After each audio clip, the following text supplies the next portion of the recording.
Opa, tudo bem? Eu sou o Luiz Camargo e seja muito bem-vindo a mais uma reflexão aqui do canal. Bom, logo aí nas primeiras semanas de criação desse vlog, eu fiz um vídeo sobre o processo de degradação cultural que estamos sofrendo no Brasil.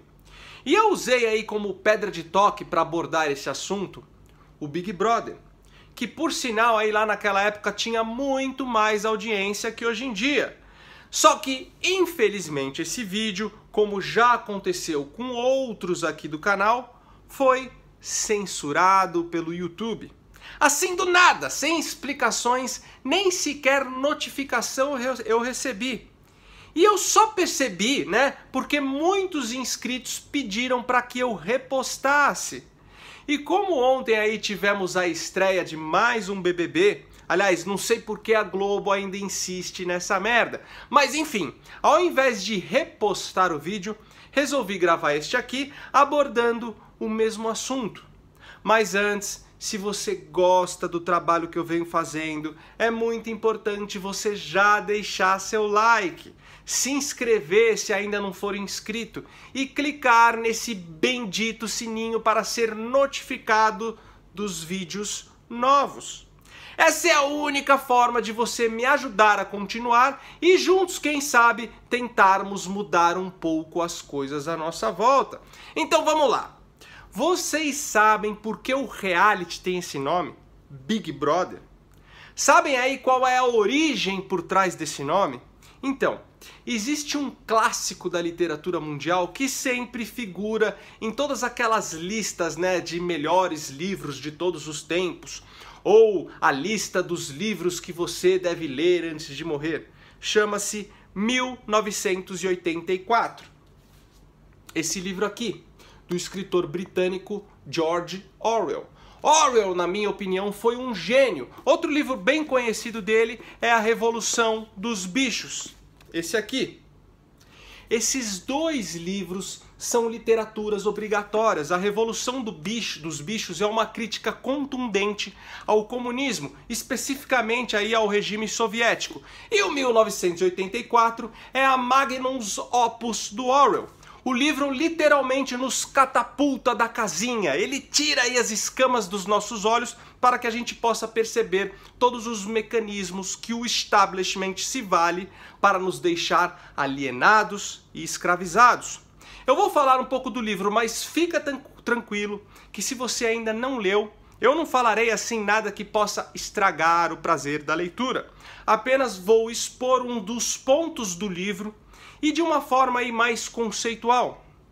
Essa obra ela foi escrita em 1950 e a história se passa em um futuro fictício, no caso, 1984.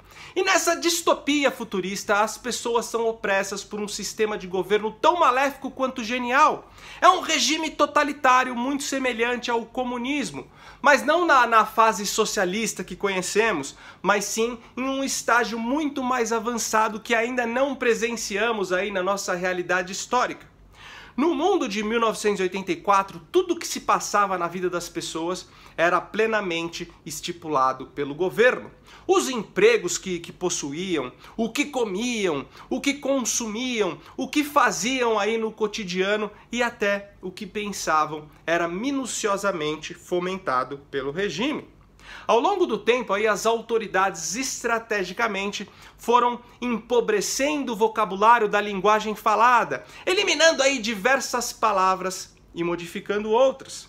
E o povo achava que isso era ótimo. Afinal, eles entendiam, né, que o governo estava apenas descomplicando as coisas. Só que nisso, né, nesse processo, as palavras-chave que incentivariam um possível raciocínio crítico ou que incitassem aí qualquer tipo de oposição ao sistema estabelecido eram simplesmente eliminadas do dicionário. Esse novo vocabulário aí que estava sendo formado era chamado de novilíngua. A estratégia por trás da novilíngua é muito simples. Não se pode pensar em algo quando não existe o termo que o expresse. A novilíngua era uma das várias ferramentas que minavam os caminhos intelectuais que levassem, né, a qualquer pensamento que destoasse do estipulado lá pelo sistema. Por isso, que até o que se passava no interior das mentes das pessoas era aí, de certa maneira, imposto pelo regime. Por exemplo, como você pode chegar a uma conclusão que está sendo doutrinado pelo governo se a palavra doutrinação ou qualquer sinônimo dela não existe? Como você pode perceber aí que existe algo de muito ruim à sua volta se todas as palavras encontradas te levam à conclusão de que tudo está muito bom? Nesse mundo aí de 1984, os seres humanos eram nivelados igualitariamente em todos os aspectos comportamentais, financeiros, intelectuais. A sociedade, né, como gado, era completamente manipulada e conduzida sem resistência para onde o regime a levasse. Outro ponto aí fundamental no livro é que não existia privacidade. Aliás, essa palavra privacidade nem existia na novilíngua, justamente para que ninguém pudesse conceber o que seria isso de fato. Então as pessoas eram vigiadas pelo governo 24 horas por dia, né? Elas eram vigiadas através de câmeras que tinham o formato de telas, as chamadas teletelas. Essas telas também transmitiam aí uma espécie de canal estatal que não poderia ser desligado, com uma programação aí produzida para tornar o povo ainda mais condescendente com a vida que levavam. Essas teletelas, elas estavam espalhadas aí em todos os lugares, nas ruas, no trabalho e inclusive nos lares das pessoas. E quem estava por trás de tudo isso, vigiando toda a sociedade, era o temido e ao mesmo tempo adorado líder desse regime, que era chamado de Big Brother, o grande irmão. Inclusive o governo possuía até um slogan que era espalhado por todos os lugares: o grande irmão está de olho em você. Enfim, o reality show exibido pela Rede Globo tem esse nome inspirado nessa história. A ideia seria que nós, os espectadores do programa, fôssemos como o grande irmão do livro, assistíssemos e vigiássemos tudo que se passa ali com os confinados da casa. Mas você compreende que é justamente ao contrário. Quem assiste o BBB não se encaixa no papel do Big Brother, o livro do universo, o líder lá do universo de 1984, mas se assemelha justamente com a miserável população descrita no livro. O BBB é só mais um instrumento que estimula apenas suas pulsões primárias, paralisa o seu processo racional, destrói o seu senso crítico para que você perca sua individualidade e se dissolva no coletivo, te convertendo aí em uma massa de manobra perfeita para qualquer sistema que esteja ávido em te controlar, né? Enquanto você se distrai com as intriguinhas ignóbeis do programa, com o bate-papo medíocre de participantes nécios, com as competições infames e com a exposição de uma erotização totalmente instrumentalizada, o sistema te conduz para onde ele bem entender. É óbvio que o BBB é só um arquétipo de algo muito maior que somos vítimas. Por sinal, o BBB em si nem tem mais tanta audiência. Mas através dele podemos sintetizar tudo o que está acontecendo em um âmbito cultural macro, né, para o empobrecimento intelectual e para a bestialização da nossa geração. A maioria aí dos programas de TV, além de contribuir para a imposição de um novo padrão de pensamento e de comportamento, promove tudo aquilo que é fútil e que é vazio, e o ser humano é naturalmente atraído por futilidade, visto que as futilidades são mais convenientes. Não existe processo racional ao assimilar o que é inócuo. Só que de tanto absorver o vazio, é a sua cabeça que acaba ficando vazia, que acaba se tornando um depósito para estocar aquilo que não presta. Cabeça vazia, oficina da Globo. Pois se você não sabe, né, o diabo já vendeu sua participação para a emissora há muito tempo. Hoje, a maioria das coisas que viram um modismo cooperam para a sua alienação. Snapchat, por exemplo, já percebeu quantas horas algumas pessoas ficam ali vendo o dia inútil de pessoas ainda mais inúteis? Temos que entender que nenhum povo ascendeu ao primado econômico e político para depois se dedicar aos interesses culturais superiores. O inverso é que é verdadeiro. A alta cultura vem primeiro e depois sim pode-se alcançar o desenvolvimento social e econômico. Eu vou deixar aqui no fim da descrição o link do vídeo em que eu explico a definição exata de alta e baixa cultura. É muito importante que você assista depois. Mas resumindo, né? O ser humano, ele contempla aí atributos como intelecto, livre-arbítrio, autossacrifício, criatividade e a capacidade de evoluir. São esses atributos que nos diferenciam das demais espécies animais. A alta cultura está completamente envolvida com essas atribuições. Já a baixa cultura está envolvida com aquilo que é ordinário em todos os animais, ou seja, está ligada às nossas pulsões instintivas e aos nossos sentimentos primários, como a preguiça, a sexualidade, a raiva, a alegria, o ciúme, o medo, a tristeza e todas essas sensações que não passam de reações químicas que estão disponíveis em qualquer animal, inclusive em nós mesmos. Qualquer animal fica eufórico, triste, raivoso, enciumado, enfim. A baixa cultura estimula apenas essa nossa dimensão animal de existência, não nos impelindo a evoluir. Já a alta cultura nos tira da conveniência, exige uma certa dose de autossacrifício, precisa passar aí por um processo intelectual e isso nos impele a evoluir. O que reflete de forma positiva na sociedade como um todo. A verdadeira arte, por exemplo, tem por propósito alcançar um ideal de beleza. O que requer do artista? Autossacrifício, dedicação, erudição, enfim, ele precisa superar a si mesmo no desenvolvimento do seu projeto artístico. Mas quando o fruto do seu esforço fica pronto, é o potencial humano que é celebrado.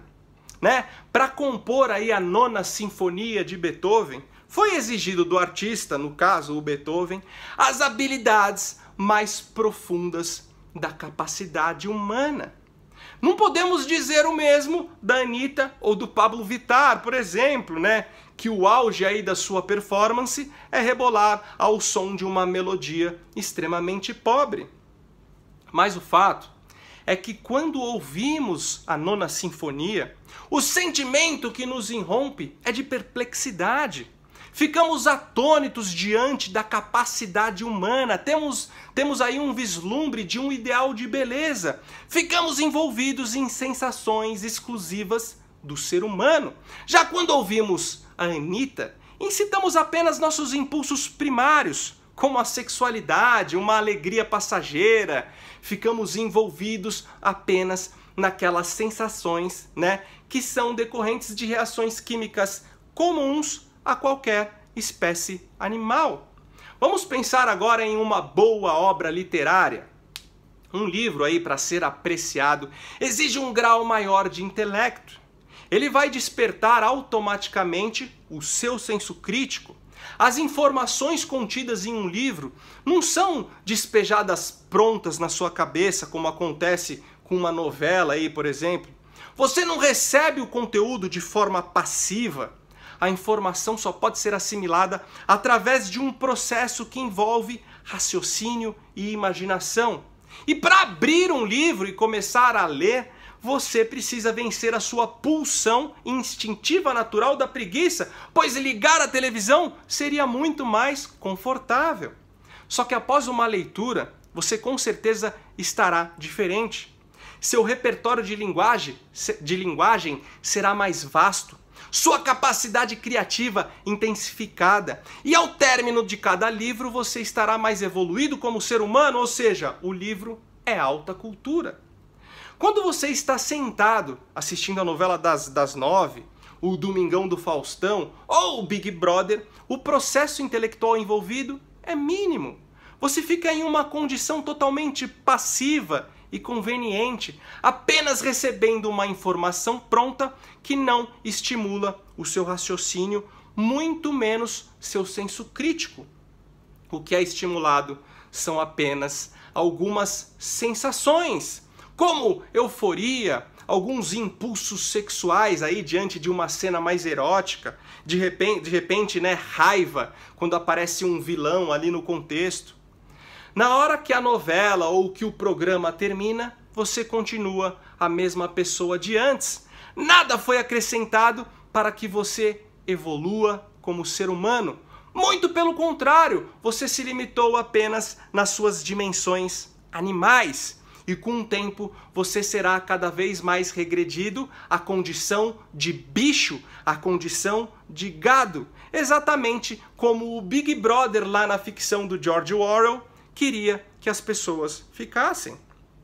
O establishment quer o ser humano nivelado por baixo. A igualdade deve ser alcançada em todos os níveis, inclusive no intelectual. E é por isso, né, e por isso que tudo aquilo que é medíocre, tudo aquilo que poderia ser desenvolvido por qualquer pessoa sem muito esforço, é o que justamente deve ganhar destaque na mídia. Inclusive você nem pode mais pronunciar o termo alta cultura, pois você corre o risco de ser chamado de preconceituoso. Você tem que aceitar que não existe arte superior e inferior. Entre o funk e a música erudita, entre o grafite e uma pintura do Salvador Dalí, entre os primorosos movimentos do balé e os dançarinos aí de um pancadão, o politicamente correto nos impele a aceitar que são apenas manifestações artísticas diferentes, merecedoras da mesma relevância. O Estado aí com as leis de incentivo à cultura fomentam com o seu dinheiro apenas aquilo que não presta. É a peça Macaquinhos, né, onde os atores ficam no palco um enfiando o dedo no cu do outro. É performance onde retardados ficam esguichando tinta com o cu. É o Santander cultural, é o marmanjo pelado no man sendo tocado por crianças. É a mídia dando relevância apenas para aqueles pseudo-artistas que fazem músicas que apenas incentivam a sexualidade da forma mais abjeta possível e que não agregam em absolutamente nada. E ainda essa mesma mídia elege esses artistas como a expressão máxima da música popular brasileira. Em 2014, a funkeira Valesca Popozuda foi aclamada como a grande pensadora contemporânea e recebeu a medalha de mérito Pedro Ernesto, oferecida pela Câmara dos Vereadores do Rio de Janeiro. Ano passado, a Anitta foi eleita a Mulher do Ano. O Pablo Vittar ganha lá a música do ano lá no Faustão. Aí surge um imbecil, né, com aquele funk só surubinha de leve, e a mesma galera que defende toda essa degradação cultural que eu citei, acha um absurdo só porque a música foi um pouco mais longe. A tendência é piorar cada vez mais. Bem-vindo à selva, meu amigo. Bom, mas é nessa caminhada que os brasileiros vão ficando apartados de uma referência superior que os incite a evoluir como seres humanos, o que também influencia totalmente na formação moral e intelectual dos nossos jovens. E essa população completamente bestializada e sem referência, em um círculo vicioso começa a dar audiência a tudo que é decadente e desprovido de valor. Só que é essa mesma população que também escolhe com o voto aqueles que vão conduzir nossas vidas através do poder político. Percebe aí como tudo se conecta? O fato é que a partir do momento que ficamos bestializados, igualados por baixo, torna imprescindível a figura de um ditador, de um grande irmão que nos conduza. Um tremendo paradoxo aí nessa história é que a esquerda, que contribui tanto para a destruição da verdadeira arte e para a eliminação da alta cultura, passa por cima do fato que essa estratégia acaba ajudando o próprio capitalismo, pois um mercado de consumo, né, o capitalismo voraz, também se alimenta da nossa pobreza cultural e espiritual. É provado que quanto mais rica for sua vida interior, menos você sentirá a necessidade de consumir engenhocas inúteis, comprar sapatos desnecessários ou roupas que estão na moda. Ou seja, quanto mais os valores tradicionais são corrompidos, mais ficamos dependentes do consumo e à mercê das campanhas publicitárias. E isso acontece porque não encontramos mais realização dentro de nós e buscamos a realização com que o mercado nos oferece. O fato é que mudar esse quadro só depende de nós mesmos. Devemos buscar apreciar e entender aquilo que realmente é mais elevado aí nas expressões artísticas. Estimular nossa vida espiritual, cultivar um relacionamento profundo com Deus, estudar a Bíblia Sagrada. Nos momentos de ociosidade, ao invés de assistir televisão, abrir um livro, estabelecer aí metas anuais de leitura, tipo esse ano eu vou ler 12 livros, ano que vem 24, no outro 48 e assim por diante. Eu vou começar inclusive a dar dicas semanais de leitura na minha página do Facebook. Começa a me seguir lá também, né, para pegar aí essas indicações. Já começa com 1984 do Orwell.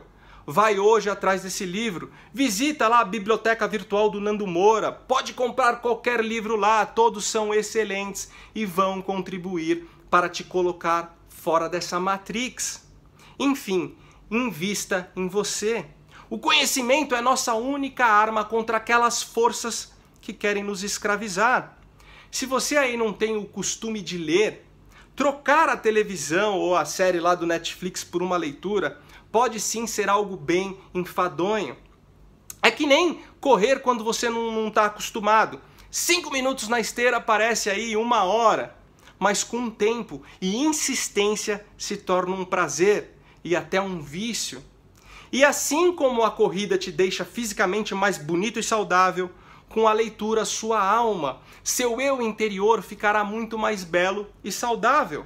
Você deixa de ser massa de manobra e vira um indivíduo propriamente, um indivíduo mais interessante e muito mais exigente. O que para o sistema não será nada bom, afinal, você não vai mais se distrair com o pão e o circo. E por hoje é só isso mesmo. Compartilhem ao máximo esse vídeo. Valeu!